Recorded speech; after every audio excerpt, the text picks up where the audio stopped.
Hello everyone. In this video, we are going to discuss about a different type of problem on bond cleavages.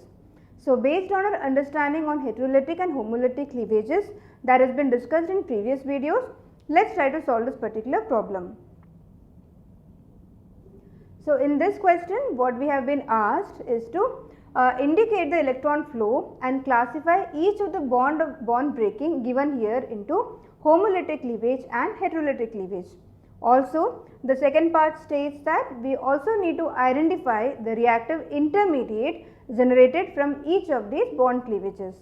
So now let's try to solve this particular problem. So in the first part, we have been given a bond cleaving which looks like this, and as you can see that here CH3OCH3 has been broken in such a way that you get two molecules which is CH3O dot. So it's very easy to identify that this particular bond cleaving is nothing but an example of homolytic cleavage. And why is that? Because the electron pair has been equally shared by both the separating entities. And obviously the reactive intermediate generated in a homolytic cleavage is a free radical, and in this case which is CH3O dot. So let's move ahead and see in the second part a reaction is given something like this, where the bond cleaving is taking place between C and H. So here we have an acetone molecule CH3COCH3, and you have OH minus which acts as a nucleophile and abstracts one hydrogen from this particular methyl group.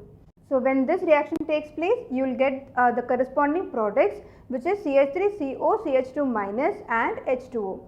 So again, this is also an example of a heterolytic cleavage in the sense that the CH bond here breaks in such a way that OH minus abstracts this hydrogen atom, giving us a carbanion where the electron pair has been completely retained by the carbon atom. So you can see that this is clearly an example of a heterolytic cleavage, and consequently the reactive intermediate that you get in this particular bond cleaving is a carbanion where the negative charge has been retained by the carbon atom. So moving ahead, let's look at the third part. In the third part, you have a compound like this which is CH3 tri-CBr, and the CBr bond breaks in such a way that the electron pair has been retained completely by the bromine atom, resulting in Br minus and corresponding CH3 tri-C plus with a positive charge on carbon atom. So this is again very easily identifiable heterolytic cleavage, where the electron pair has been retained completely by the electronegative bromine atom, and the correspondingly the reactive intermediate generated in this particular bond cleaving is nothing but a carbocation which is CH3 tri-C plus.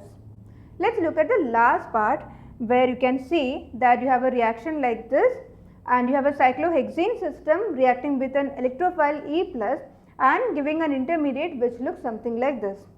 So in this example, you can see that it is not a polar bond like CBr bond or CH bond, but here we have a CC non-polar double bond, and in the presence of an electrophile E plus, the bond shifting happens in such a way that the entire electron pair has been retained by one carbon atom, such that the other carbon atom gets a positive charge.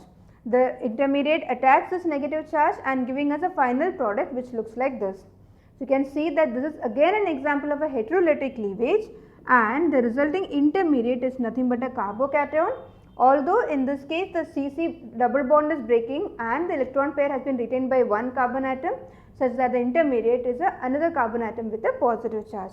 I hope you are very clear on what are the different types of cleavages, which is homolytic cleavage and heterolytic cleavage, and how to identify them and their corresponding reactive intermediates in various reactions.